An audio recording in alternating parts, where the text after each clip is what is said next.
परम पिता परमेश्वर और रहमो करम का दाता हर समय दया में रहमत बरसाता है। उसका काम सब जीवों पे मूसलाधार रहमो करम बरसाना है। वो बरसाता रहता है, ये अलग बात है।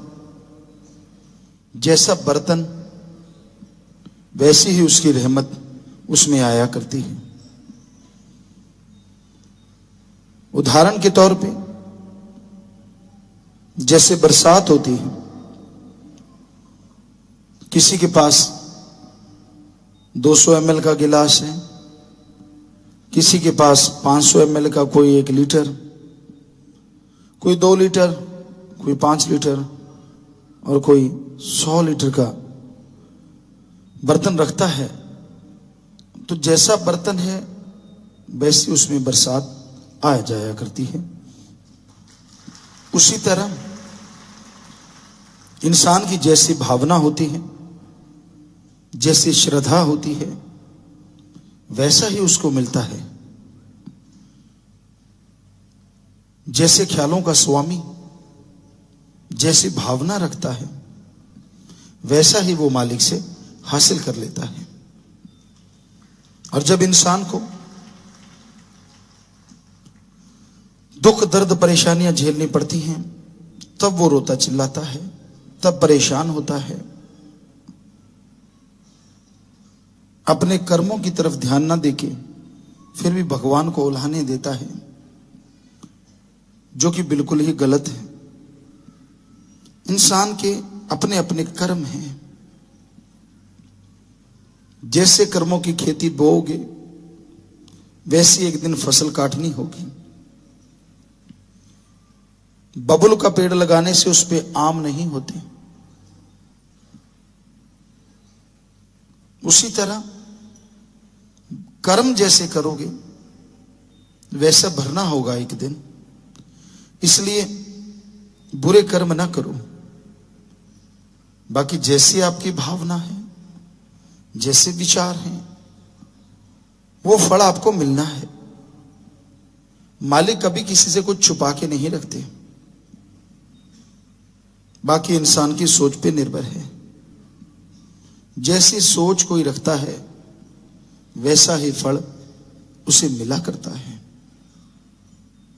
इसलिए अपने नजरिए को बदलो, अपनी सोच को बदलो, अच्छी नेक सोच रखो, भले विचार पैदा करो, ताकि परम पिता परमात्मा की रहमत के लायक बनो, उसकी कृपा दृष्टि के काबिल बन सको।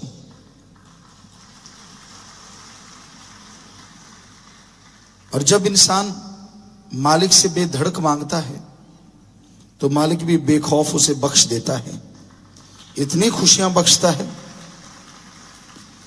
कि उसने सोचा होता है, पर यह नहीं सोचा होता कि वाकई ये खुशियां मिल जाएंगी।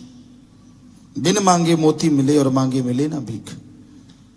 एक टाइम होता है, एक समय होता है जब वो इच्छा पूरी होनी होती है। और इंसान की जब इच्छाएं पूर्ण होने लगती हैं तो फिर वो सोचता ही रह जाता है। उसका दामन, उसकी झोलियां छोटी रह जाती हैं और खुशियों की मूसलाधार बरसात बरसती चली जाती है। वो माला माल होता चला जाता है। गम नहीं करना चाहिए, दुख नहीं मनाना चाहिए, बल्कि खुशी मनाओ।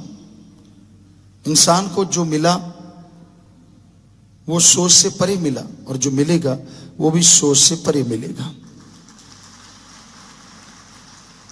बस सुमरन करो, वचनों पे रहो, ये अति जरूरी है। जितना सुमरण करते हो, वचनों पे रहते हो, उतनी ही खुशियां ज्यादा मिलती हैं। कभी किसी का बुरा ना सोचो, कभी बुरा करो ना। मालिक कभी किसी का बुरा नहीं किया करते। उन्होंने तो क्या करना है। उसके संत पीर फकीर भी कभी किसी का बुरा सोचते नहीं। करना तो बहुत दूर की बात होती है। जो मांगे ठाकुर अपने से सोई सोई देवे। आपकी भावना शुद्ध हो, कायदे से मांगा जाए, तो वो मालिक, वो अल्लाह, वो वाहिगुरु राम सब कुछ बख्श देता है, किसी चीज की कमी नहीं आने देता। इसलिए शुद्ध भावना से उस मालिक से मांगते रहो। संभव हो तो मालिक से मालिक को ही मांगो, तो वो जरूर मिलेगा। तो इंसान की जैसी सोच होती है, जैसे ख्याल होते हैं, उसको वैसा ही मिला करता है। तो आप परम पिता परमात्मा के नाम का जाप करते रहो, मालिक की बनाई औलाद की सेवा करो, यकीनन आपकी झोलियां भरेंगी। जैसा दर्पण में चेहरा देखोगे वैसा नजर आएगा। हंसते मुस्कुराते हुए आप देखते हो तो खुद को खुशी आती है कि यार बहुत अच्छा लग रहा हूं। अगर 4:40 बजे हुए मुंह लटका हुआ है तो नेचुरली आपको लगेगा आपका रंग खराब हो गया, आपका मुंह लटका हुआ है, वो तो आपका मूड है, आपका खराब है। उसी तरह संत पीर फकीर के सामने जब कोई जीव बैठता है,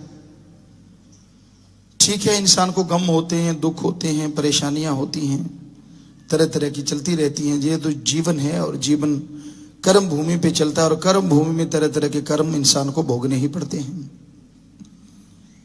लेकिन वही शीशे वाली बात है, जैसी भावना लेके बैठोगे, मुंह लटका हुआ मरे मरे से लगोगे तो नेचुरली वैसा ही लगता रहता है। और अगर खुशी की भावना में कि हाँ भाई मालिक हमें खुशियां बख्शेंगे, हम तो उस मालिक की औलाद हैं, सदगुरु मौला की औलाद हैं, हम क्यों गमगीन हो, तो मालिक शायद कभी गमगीन होने ही ना दे, क्या पता। कई लोगों को हमने आजमाया है, हमारे सामने आएंगे तो ज्यादा मुंह लटका लेते हैं। उनको लगता है कि ऐसा करने से ज्यादा प्रभाव होगा और ज्यादा खुशियां मिल जाएंगी। नहीं, ये भ्रम है। फकीर का काम तो दुआ करना है। अब जैसा आपका चेहरा वैसे दरगाह में भेज देना कि मालिक ये ले, और मालिक जानता है कि आप वाकई अभी अभी ऐसे किए बैठे हो, आगे पीछे तो हमेशा घोड़े की तरह गधे की तरह हिंगते ही रहती हो, हंसते रहती हो, ऐसा कोई बात ही नहीं है। तो कई लोगों का, सभी ऐसे नहीं होते, पर कईयों को हमने देखा, आजमाया है, हमारे सामने कुछ और जैसे पीर फकीर की निगाह हटी कुछ और। तो ये बड़ी अजीबोगरीब दुनिया है, किस किस का क्या क्या बताएं आपको। तो इंसान को कभी गमगीन नहीं होना चाहिए। इंसान के कर्मों की बात होती है, कर्म कट जाया करते हैं, सुमन कर लो, सेवा करो। अपनी कमियां नजर नहीं आती, मालिक की कमियां इंसान गिनाता रहता है। तो अपनी कमियां जिस दिन आपको नजर आएंगी, सुमन कीजिए, सेवा कीजिए, वो निकलती जाएंगी और मालिक के नूरी स्वरूप के जब दर्शन हो जाएंगे या मालिक को आप जब पा जाएंगे तो बेइंतहा खुशियों से लवरेज हो जाएंगे, माला माल हो जाएंगे। हमारा काम तो बताना है, किसी को बुरा कहना नहीं है। जो सच होता है वो फकीर बता देते हैं। अब सुन के उसको मान ले तो खुशियां हैं, ना माने तो अपने कर्मों का बोझ उठा के दुखी होता रहता है। इसलिए मानो जरूर, अमल करो, सुमन करो, सेवा करो, सबका भला मांगा करो, ताकि मालिक आपका भला करें और आप खुशियों से माला माल हो सके। सच्चे मुर्शिद कामिल दाता शास्त्रनाम शामस्तान इस दुनिया में आए। सुना करते थे हिंदू मुस्लिम सिख ईसाई सब हैं भाई भाई, पर उन्होंने ये रीत चलाई कि आज वाकई लाखों करोड़ों की तादाद में अलग अलग धर्मों के लोग एक साथ बैठते ही नहीं, बल्कि एक जगह बैठ के ओम, अल्लाह, वाहिगुरु, गॉड कह सकते हैं। शेरों में आता है, शेर बनते हैं तो दोहे बनते हैं, उनमें लिखा आता है, बिच मसीते जाके भाई वाहिगुरु नहीं बुला सकता। मस्जिद के अंदर जाके क्या को भाई सिख भाई वाहिगुरु कह सकता है?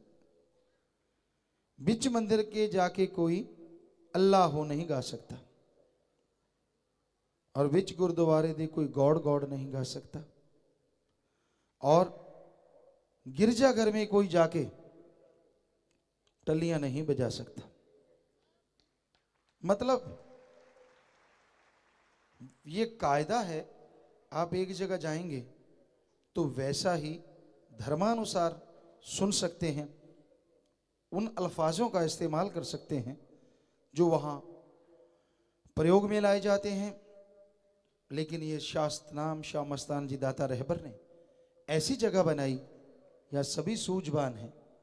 अल्लाह कहा तो भी मेरा, वाहिगुरु कहा तो भी मेरा, राम गॉड सब मेरा, और तू भी मेरा मैं भी तेरा। बीच में कोई स्वार्थ का नहीं बखेड़ा, बेगर्ज मोहब्बत यहां सिखाई जाती है। इंसानियत का पाठ पढ़ाया जाता है। इंसानियत, इंसान क्या है, मानवता क्या है, ये सिखाया जाता है। और इंसानियत का पाठ हर इंसान पढ़ जाए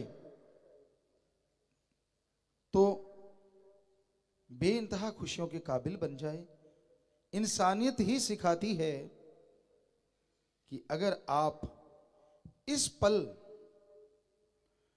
अल्लाह, वाहिगुरु, गॉड, खुदा, राम, जिस भी धर्म से आप संबंध रखते हैं, सच्चे दिल से उसको मान लो, अगले ही पल इस धरती पे स्वर्ग जन्नत से बढ़ के नजारे बन सकते हैं। धन धन सतगुरु तेरा ही आशा। सभी साध संगत जी से निवेदन है कि मेरा चैनल जरूर सब्सक्राइब करें जी।